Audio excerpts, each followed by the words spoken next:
भाग 8। मीरा के आंसू, वीर की रुसवाई। चुप, बिल्कुल चुप।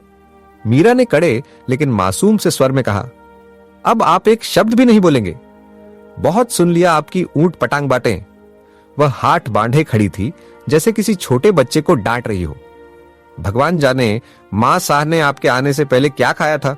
जरूर करेला ही खाया होगा, तभी इतनी कड़वी बातें करते हैं आप। वीर प्रताप उसकी बात सुनकर हैरत से उसे देखने लगा। मीरा आगे बोली, नहीं आऊंगी आपके करीब, बस यही चाहते हैं ना आप बुलाएंगे तब भी नहीं आऊंगी। जितना सुनाना है सुना लीजिए, लेकिन प्लीज अपनी चोट पर मरहम लगाने दीजिए, वरना जख्म और गहरे हो जाए। वीर के गुस्से भरे चेहरे के सामने मीरा की कोमल उंगलियां जैसे उसका अभिमान पिघला रही थीं। उसके हाथों का स्पर्श इतना नरम था कि वीर प्रताप एक पल को बोल ही नहीं पाया। मीरा का यह हक जताना कहीं ना कहीं उसके दिल को भी अजीब सा सुकून दे रहा था। पर सुबह आरव और मीरा का साथ उसके दिमाग में फिर से चिंगारी की तरह भड़क उठा। उसने मीरा की उंगली अपने होठों से हटाई और उसका हाथ अपने हाथ में कसकर पकड़ लिया। इतना हक किसी को नहीं जो मेरे चेहरे को छू सके। उसकी आवाज सख्त थी, तुम बस यहां की नौकर हो, हद में रहना सीखो, वरना मुझे तुम जैसे लोगों को सुधारना आता है। मीरा ने पल भर उसे घूर कर देखा और बोली, अच्छा, हमें हक जताने से मना कर रहे हो और खुद मेरा हाथ पकड़ा हुआ है। ऐसे कैसे चलेगा पतिदेव। वीर प्रताप का चेहरा एक झटके में बदल गया। उसने तुरंत हाथ छोड़ा। मैं हक नहीं जता रहा था, बस औकात याद दिलाने में गलती से पकड़ लिया। वह मुड़ने लगा, पर मीरा उसके सामने आकर खड़ी हो गई, इतनी नजदीक कि उनका शरीर हल्का सा छू गया। वीर प्रताप तुरंत पीछे हट गया। क्या तुम्हारे पास काम धंधा नहीं है? बार बार मुझसे टकरा रही हो? हटो मेरे रास्ते से, वरना सबसे ऊपर वाले भूतिया कमरे में बंद कर दूंगा। मीरा बिना डर के बोली, हमारा काम तो बस एक है, अपने पति की सेवा। पर शायद पति देव को पता ही नहीं गे, जब पत्नी कुछ कहे तो चुपचाप मान लेना चाहिए। वीर उसकी बातों से चिढ़ भी रहा था और कहीं दिल में हंसी भी आ रही थी। मीरा उसके हाथ में दवाई लगाते हुए बोली, हां, आप तो ठहरे हुकुम सा, किसी की सुनने की आदत कहां होगी। वीर ने तुरंत पलटकर कहा, पहला, यह पति देव मत बोला करो, और दूसरी बात, मैं सिर्फ मां साह और बाबा साह की बात सुनता हूं, गैरों की बातों में कोई दिलचस्पी नहीं। मीरा ने शरारत से भरी मुस्कान के साथ कहा, हम समझ गए, प्यार सबको करते हो, बस डरते मां साह और बाबा साह से हो। वीर प्रताप उसके इस कटाक्ष से चौंक गया। वह पहली बार मीरा को ऐसे मुस्कुराते हुए देख रहा था। उसकी आंखों में चमक थी, होठों पर हल्की लाली, और वीर की उंगलियां खुद ब खुद उसके चेहरे की ओर बढ़ गईं। मीरा मन ही मन घबराई। लगता है आज तो बचना मुश्किल है। पप वह धीरे धीरे पीछे जाने लगी। वीर उसकी इस हल्की घबराहट पर धीमे से हंसा। अभी तो बड़ी शेरनी बन रही थी। कहो, अब क्या कह रही थी? मीरा ने दोनों हाथ पीछे कर लिए और मासूमियत से बोली, वो तो बस आपको बातों में उलझाकर दवाई लगा रही थी। हमारा मकसद आपको गुस्सा दिलाना बिल्कुल नहीं था। वीर का ध्यान तभी उसके हाथों पर गया। मीरा ने बड़ी चालाकी से उसके घाव पर दवाई पहले ही लगा दी थी। वह पलट कर देखता है, पर मीरा तो वहां से भाग चुकी थी। वीर ने माथा रगड़ते हुए कहा, बहुत चालाक है ये लड़की, और कपड़े उठाकर बाथरूम की तरफ बढ़ गया। रात का समय, सब लोग भोजन पर बैठे थे। मीरा सबको खाना परोस रही थी जब वह वीर प्रताप की खाली प्लेट पर पहुंची और रोटी देने लगी। वीर ने हाथ पीछे करके दूसरी टोकरी से खुद रोटी उठाई। मीरा का हाथ रुक गया। वह चुपचाप रोटी वापस रखने लगी थी कि आरव बोला, मीरा जरा रोटी देना। मीरा ने मुस्कुराकर रोटी उठाई ही थी कि अचानक वीर ने आगे बढ़कर उसके हाथ से रोटी खुद ले ली। तुम डब्बा मुझे दे दो और तुम बैठ जाओ, डॉक्टर ने आराम करने को कहा है। वीर की आवाज शांत लेकिन आदेशपूर्ण थी। मीरा हैरान रह गई। वह कुछ बोल नहीं पाई, बस चुपचाप खड़ी रही। राजेश्वरी और सोमेंद्र प्रताप अपने बेटे को मीरा की चिंता करते देख बेहद खुश हो रहे थे। तभी राजवर्धन प्रताप बोले, वीर, कल सुबह गांव के काम से हमें 1 हफ्ते के लिए जाना है, तैयार रहना। जी बाबा साहब, वीर ने सिर झुकाकर कहा। कुछ देर बाद सब अपने कमरे में चले गए। मीरा ने सबकी प्लेटें समेटी और महिलाएं खाने बैठी। इधर काशी का कमरा। काशी तकिए में मुंह छुपाए जोर जोर से रो रही थी। राजेश्वरी जी ने दरवाजा खोला और काशी को यूं टूटकर रोते देख भागकर उसके पास आई। बेटा क्या हुआ? उन्होंने उसे गले से लगा लिया। सुबह तक तो बिल्कुल ठीक थी तुम। हमें बताओ काशी, ऐसे रोकर अपना क्या हाल बना लिया है तुमने? हमें चिंता हो रही है, प्लीज बताओ। मां साहा। काशी फूट फूट कर रोती हुई राजेश्वरी के गले लग गई। मुझे शादी नहीं करनी। आप पापा को समझाइए ना, वो क्यों कर रहे हैं मेरी शादी? क्या मैं उनके लिए बोझ हूं? उसकी सिसकियों में सालों का दर्द घुला हुआ था। पहले उन्होंने हमें पूरे परिवार से दूर किया, फिर भाई की जबरन शादी। मुझे आए इस घर में अभी 1 महीना भी नहीं हुआ और वे मुझे अभी से घर से निकालने की सोच रहे हैं। उसकी आवाज टूट रही थी। कभी उन्होंने मुझसे पूछा मैं क्या चाहती हूं? पापा बचपन से हम दोनों के साथ ऐसा ही करते आए हैं। राजेश्वरी ने उसे सीने से लगाते हुए सिर सहलाया। नहीं बेटा, ऐसा नहीं है, तुम गलत समझ रही हो। तुम्हारे पापा हमेशा तुम्हारे भले के लिए ही सब करते हैं। काशी ने झटके से अपने आंसू पोंछे। नहीं, वो हमसे प्यार नहीं करते और आप भी उनकी तरफदारी ही करोगी। वह उनसे दूर हो गई। मुझे आपसे भी बात नहीं करनी। मुझे अकेला छोड़ दीजिए। राजेश्वरी ने प्यार से समझाने की कोशिश की। बेटा, हम तो बस शादी की बात कर रहे हैं, अब तक कुछ पक्का नहीं हुआ है। पहले तुम दोनों एक दूसरे को समझो। अगर तुम्हें पसंद नहीं आया तो तुम्हारी मर्जी के बिना कोई रिश्ता नहीं होगा। बस अपने पिता की बात का सम्मान कर लो। पर काशी जिद पर अड़ी थी। मुझे अभी कोई बात नहीं करनी, आप जाओ, प्लीज जाओ। वह बिस्तर पर सिर छुपाकर लेट गई। राजेश्वरी ने समझ लिया यह गुस्सा नहीं, दर्द है। इतने सालों बाद घर आई है, टूटना तो बनता है। उन्होंने उसके माथे को चूमा और धीरे से बाहर निकली। दरवाजे के पास मीरा दूध का गिलास ली खड़ी थी। बहू, तुम गई नहीं? राजेश्वरी ने पूछा। मीरा ने गिलास आगे बढ़ाया। मां साहब, ये दूध आप फिर भूल गई थी पीना। राजेश्वरी हल्के से मुस्कुराई। दिल ही नहीं था दोबारा आने का। अच्छा किया तुम ले आई। चलो तुम जाओ, आराम करो, वीर तुम्हारा इंतजार कर रहे होंगे। मीरा मुस्कुराई और अपने कमरे की ओर बढ़ गई। उधर संध्या यह सब देख अंदर ही अंदर जल रही थी। सास बहू की बढ़ती नजदीकी उसे बिल्कुल पसंद नहीं थी। गुस्से में अपने कमरे में चली गई। मीरा का कमरा। कमरे में घना अंधेरा था और अंधेरा मीरा का सबसे बड़ा डर, बचपन की घटना जो आज तक उसके सीने में जकड़ी बैठी थी। उसके माथे पर पसीने की बूंदें चमकने लगीं। उसकी सांसें तेज होने लगीं। उधर वीर बालकनी में खड़ा था। आधी जल चुकी सिगरेट उसके हाथ में थी, पर उसका ध्यान आसमान में चमकते चांद पर था, गहरे, उलझे, बेचैन विचारों में खोया हुआ। जब सिगरेट पूरी उंगलियों तक जल गई, तब उसने झटके से उसे बुझाकर अंदर कदम रखा। उसे जैसे ही कमरे में अंधेरा दिखा, शक हुआ और जैसे ही उसने लाइट ऑन की, उसकी रूह कांप उठी। मीरा घुटनों में सिर देकर बैठी थी, कानों पर हाथ रखे, कांपती आवाज में चिल्लाती जा रही थी। छोड़ दो हमें, जाने दो हमें, हम कभी नहीं आएंगे यहां, जाने दो। उसका चेहरा पसीने से तर था, आंखें डरी हुई, सांसें टूटी हुई। वीर घबराकर उसके पास आया, पर जैसे ही उसने उसे छूना चाहा, मीरा झटके से पीछे हट गई। दो, दूर रहिए हमसे। वीर पहली बार सच में घबरा गया। ये वह मीरा नहीं थी जिसे वह रोज देखता था। वह नरम आवाज में बोला, मीरा सुनो, देखो मुझे, मैं हूं वीर प्रताप, तुम्हारा पति। मीरा ने सिर उठाकर उसे देखा और अगले ही पल दौड़कर उसके सीने से चिपक गई। वीर स्तब्ध रह गया, पर जैसे ही उसने मीरा का पूरा बदन कांपता महसूस किया, उसका हाथ अपने आप उसकी कमर पर कस गया। उसने उसे और करीब खींच लिया, उसके सिर पर होंठ रखकर फुसफुसाया, मीरा मैं हूं ना, डरो मत, मैं यहां हूं तुम्हारे पास। मीरा रुक ही नहीं रही थी। उसकी रुलाई वीर के सीने को भिगो रही थी। वीर ने उसे अलग किया, दोनों हाथों से उसका चेहरा थामा। मीरा की आंखें लाल थीं, सांसें टूटी हुई, और उसी पल वीर ने उसके कांपते होठों पर अपने होठ रख दिए। उस छुआन में सांत्वना भी थी, दहशत को मिटाने की कोशिश भी, और एक अनकही सी खिंचाव भी।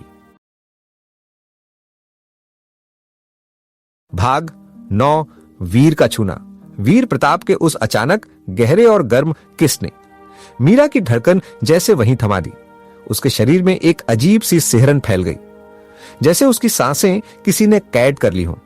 उसकी आंखें बंद थीं, पलकें कांप रही थीं, होंठ वीर के स्पर्श से गर्म हो गए थे।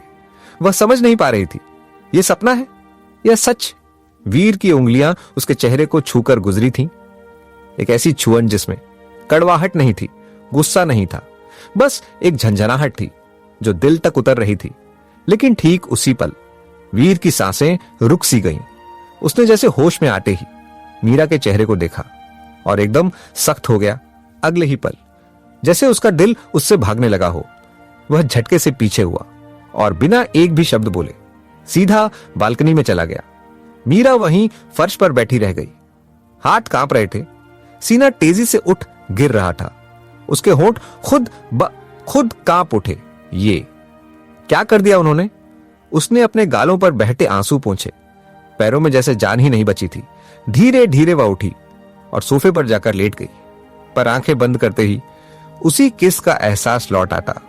उसकी उंगलियां अपने ही होठों पर चली गईं, जैसे वो यह परखना चाहती हो कि यह सच में हुआ था या नहीं।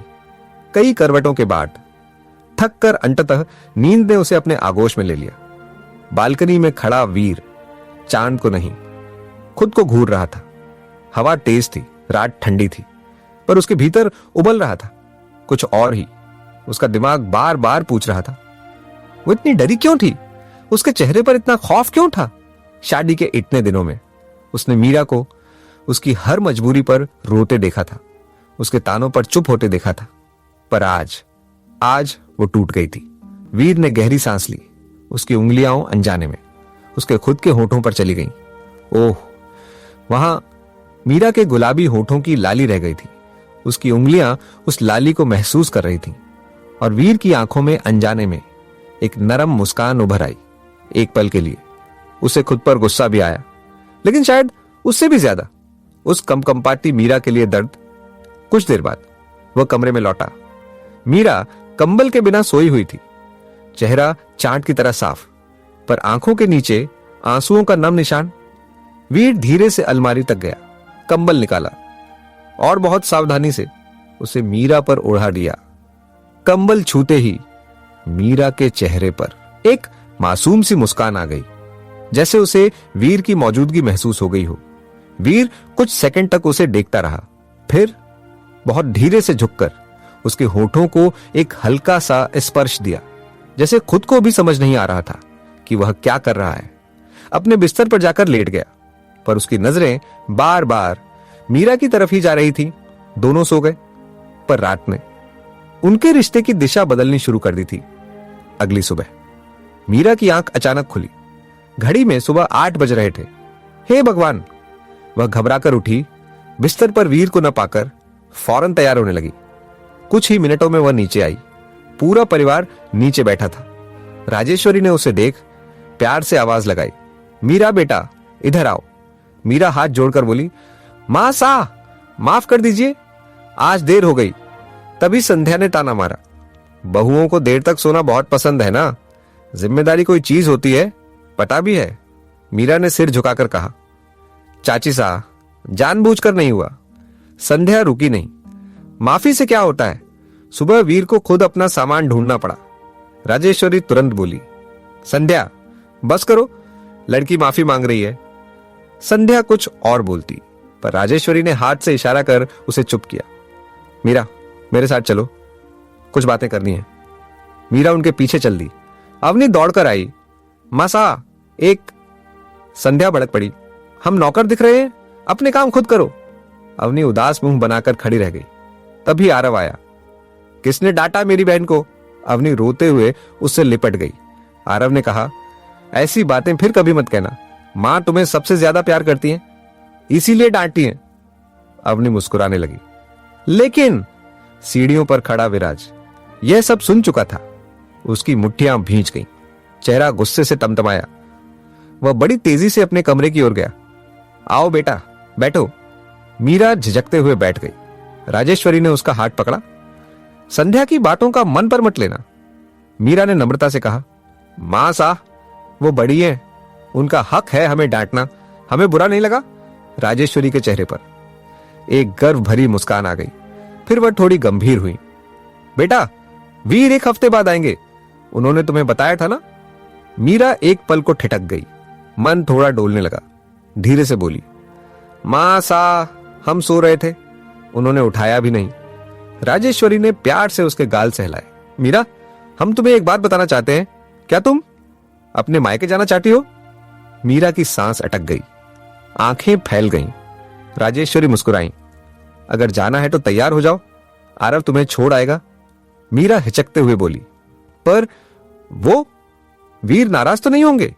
क्योंकि हमने उनकी आज्ञा के बिना शादी के लिए हां कर दी थी।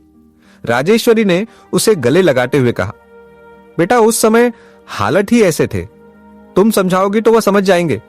मीरा चमक उठी। जी मां सा, हम अभी तैयार होकर आते हैं। राजेश्वरी नहीं जानती थी मीरा का घर उसका स्वागत नहीं करने वाला था। विराज कमरे में घुसे और गुस्से से दहाड़े, तुम्हारी हिम्मत कैसे हुई मेरी बेटी से ऐसे बात करने की? संध्या डर गई। हमने कुछ। विराज गरजे, अगर आगे से अवनी को तुमने बिना गलती के डांटा तो तुम्हें मैं इस घर में नहीं रहने दूंगा। संध्या की आंखें भर आईं, वह कांप गई। जैसे ही विराज बाहर निकले, संध्या के चेहरे पर दर्द और जहर का मिला जुला भाव दर्ज हुआ। वह टूटकर चिल्लाई, ओ, मेरी बच्ची, अवनी मेरी बच्ची कैसे हुई? वो आपकी और उस औरत की नाजायज औलाद है। नाजायज? मेरी कुछ नहीं है। पर कमरे में सिर्फ दीवारें थीं जो उसकी जहरीली बातों को सुन रही थीं। आरव गाड़ी रोकता है। मीरा का दिल तेजी से धड़क रहा था। घर के बाहर बच्चे दौड़कर आए। दीदी! मीरा की आंखें भीग गईं। उसने दोनों को अपनी बाहों में भर लिया। चलो दीदी, मां, पिताजी बहुत खुश होंगे। मीरा अंदर जाने लगी थी कि तभी पीछे से एक ठंडी ताने भरी आवाज आई। हिम्मत भी कैसे हुई भागकर शादी करने के बाद दोबारा यह दरवाजा पार करने की? मीरा का दिल सीने में बैठ गया, पैर जम गए, चेहरा सफेद पड़ गया। आरव भी चौंक कर उसकी तरफ मुड़ा और सन्न रह गया। भाग 10। शर्म नहीं आई भागने के बाद यहां मुंह दिखाने में। आंगन की हवा अचानक जैसे ठंड से जम गई। मीरा के पांव वहीं थम गए, जैसे किसी ने उसकी सांसों पर ताला जड़ दिया हो। धीरे धीरे उसने सिर उठाया। सामने उसकी बुआ खड़ी थी, चेहरे पर वही तीखी नजरें जो बचपन से उसे चुभती आई थीं। उनके पास खड़ी उनकी बेटी पिंकी अपनी मां की ही तरह जहरीली मुस्कान लिए मीरा को ऊपर से नीचे तक देख रही थी, जैसे उसका आना किसी बड़े अपराध से कम ना हो। मीरा की आंखें भर आईं। कितना चाहा था कि आज वो घर लौटे तो मां उसकी तरफ दौड़ेगी, पिता उसे देखकर मुस्कुराएंगे, छोटे भाई बहन उसकी बाहों में घुस जाएंगे। पर स्वागत के बदले मिली अपमान की चाबुक। उसका दिल चीर गया। आरव मीरा के पीछे खड़ा था। उसकी आंखें गुस्से में लाल थीं, पर वह चुप रहा। उसके मन में सिर्फ एक बात थी, यह मीरा का घर है। वह उसकी जगह बोलकर उसे और चोट नहीं पहुंचाना चाहता था। तभी आंगन के भीतर से एक कांपती आवाज उभरी, मीरा मेरी बच्ची, तू आ गई। सविता थी। कई दिनों बाद अपनी बेटी को सामने देख उनकी आंखें बाढ़ की तरह भर आईं। वह दौड़ना चाहती थी मीरा की ओर, उसे गले लगाना चाहती थी, उसके माथे पर हाथ फेरना चाहती थी। पर तभी एक चीख पूरे आंगन में गूंजी, सविता! एक कदम उस मनहूस के पास बढ़ाया ना तो इस बार सच में मेरा मरा हुआ मुंह देखोगी। बुआ की आवाज इतनी जहरीली थी कि सविता वहीं दहलीज पर रुक गई। मीरा का दिल वहीं टूटकर गिर पड़ा और फिर धीरे धीरे व्हीलचेयर की चरमराहट सुनाई दी। मीरा ने पलटकर देखा, उसके पिता नरेश माथा तानकर उसकी ओर आ रहे थे, पर उस चेहरे पर न प्यार था, न सवाल, न हैरानी, सिर्फ घृणा। नरेश ने मीरा को ऐसी नजर से देखा जैसे वो उनकी बेटी नहीं, घर की इज्जत पर लगा धब्बा हो। कुछ ही पल बाद उनकी आवाज बिजली की तरह गिरी, निकल जा यहां से, मेरे लिए तू मर चुकी है, हमें तेरे जैसे औलाद की जरूरत नहीं। मीरा का शरीर हिल गया। उसने होंठ खोले, पर आवाज बाहर ही नहीं आई। उसके दिल के हजारों टुकड़े हुए। वह कांपते हुए एक कदम आगे बढ़ी। बाबा, मैं आपकी बेटी। लेकिन इससे पहले कि वह कुछ कह पाती, बुआ फिर चिल्लाई, यही लड़की है जो ठाकुरों के साथ भाग गई थी। अपना बाप अस्पताल में मौत से लड़ रहा था और ये अपने मजे ले रही थी। भीड़ ने कानाफूसी शुरू कर दी। अरे ये वही है, 2 साल पहले भी इसके बारे में सुना था। नालायक निकली। मीरा को लगा उसके सीने पर पत्थर रख दिए गए हों। यह वो गांव था जहां उसने नंगे पैर खेला था, जहां मिट्टी में उसका बचपन था। आज वही गांव उसकी तरफ गंदगी फेंक रहा था। सविता से यह सब सहा नहीं गया। उन्होंने कांपते हुए कहा, बस दीदी, मेरी बेटी ऐसी नहीं है, उसकी मजबूरी रही होगी। पर बुआ ने तुरंत नरेश को उकसाया, दिख रहा है भैया, अब भाभी इसकी तरफदारी कर रही है। आज नहीं रोका तो कल यह लड़की पूरे खानदान को डुबो देगी। नरेश का चेहरा और कठोर हो गया। उन्होंने सविता की तरफ घूर कर कहा, साफ साफ बोल दो, हमारा इससे कोई रिश्ता नहीं। इसके पैदा होते ही इस घर की किस्मत खराब हो गई। मीरा की सांसें रुक गईं। अब वह खुद को संभाल नहीं पाई। वह आंगन की धूल में घुटनों पर गिर गई। बाबा, ऐसा मत कहिए, मैंने आपको कभी दुख नहीं दिया। मैं मजबूर थी, मुझे कोई और रास्ता नहीं दिख रहा था। उसकी आवाज, उसके आंसू, उसकी टूटन, सब बेबस थे। लेकिन नरेश ने पलटकर भी नहीं देखा। मीरा चीख पड़ी, क्या मेरी आंखों में आप अपनी बेटी नहीं देखते? क्या मैं आपके खून की नहीं? इतनी नफरत, इतनी। उसकी चीख इतनी दर्दनाक थी कि दीवारें भी कांप उठीं। पर नरेश की आवाज उससे ज्यादा कड़क थी। जिस दिन तूने ठाकुर घर में कदम रखा, उसी दिन मर गई मेरे लिए। अब दोबारा इस घर की दहलीज भी पार की तो अच्छा नहीं होगा। मीरा वहीं बैठी रही, अपनी ही सांसों में टूटती हुई। उसी वक्त उसके छोटे भाई बहन दौड़कर आए। दीदी मत रो, बाबा ऐसे ही बोलते हैं, चलो अंदर। दोनों उसके आंसू पोंछने लगे। लेकिन नरेश का कहर फिर टूटा। आयन, दोनों बच्चे तुरंत अंदर जाओ, ये लड़की हमारी नहीं है। बच्चे डरकर अंदर भागे। बुआ फिर जहर उगलने लगी। देखा, बच्चों को भी फुसलाया है। पहले ठाकुरों की गोद में गई, अब हमारे घर नाटक कर रही है। बस यहीं आरव की सहन शक्ति खत्म हो गई। वह तेज कदमों से बुआ की ओर बढ़ा। एक शब्द और निकाला ना तो बिल्कुल अच्छा नहीं होगा। बुआ डरकर पीछे हट गई। अब आंगन में ऐसा सन्नाटा छा गया कि सब तमाशबीन भी चुप हो गए। आरव ने मीरा के कंधे थामे। चलो मीरा, यहां कोई तुम्हारा नहीं है। जिनके लिए तुमने जान दी, उन्होंने पल भर में तुझे भुला दिया। मीरा ने भारी दिल से अपनी मां सविता को देखा। उनके चेहरे पर बहती आंसू साफ कह रहे थे, वो बेटी से प्यार करती है और इस घर का डर उन्हें बांध कर रखे हुए है। नरेश ने कठोर आवाज में आदेश दिया, पिंकी, दरवाजा बंद कर दो, अब इस मनहूस को देखना मत। धड़ाम। दरवाजा मीरा के चेहरे पर बंद कर दिया गया। मीरा फूट पड़ी, दहाड़े मारकर रोने लगी, मां। लेकिन अंदर से सिर्फ सविता की टूटी आवाज आई, जा बेटी, यहां तुझे समझने वाला कोई नहीं। आरव ने मीरा को उठाया। अब वह कमजोर बच्ची की तरह उसके कंधे पर सिर रखकर रो रही थी। दोनों कार की ओर बढ़े। दूर पेड़ों के पीछे एक आदमी कैमरा लिए उनकी तस्वीरें ले रहा था, गलत एंगल से, ताकि ऐसा लगे कि मीरा और आरव किसी रिश्ते में हैं। एक नया तूफान आ चुका था। मीरा की बर्बादी का पहला अध्याय बस शुरू हुआ था। कार चली। मीरा खिड़की से बाहर देखते हुए टूटी आवाज में बोली, आरव, हम अब सच में अनाथ हो गए। उसकी आंखों से बहते आंसू सीने में दबा दर्द बयान कर रहे थे। कुछ देर बाद वे ठाकुर हवेली पहुंच गए, जहां अब भी किसी को खबर नहीं थी कि मीरा के हाथों में आज उसके अपने घर ने हमेशा के लिए दरवाजा बंद कर दिया है। कंटिन्यू।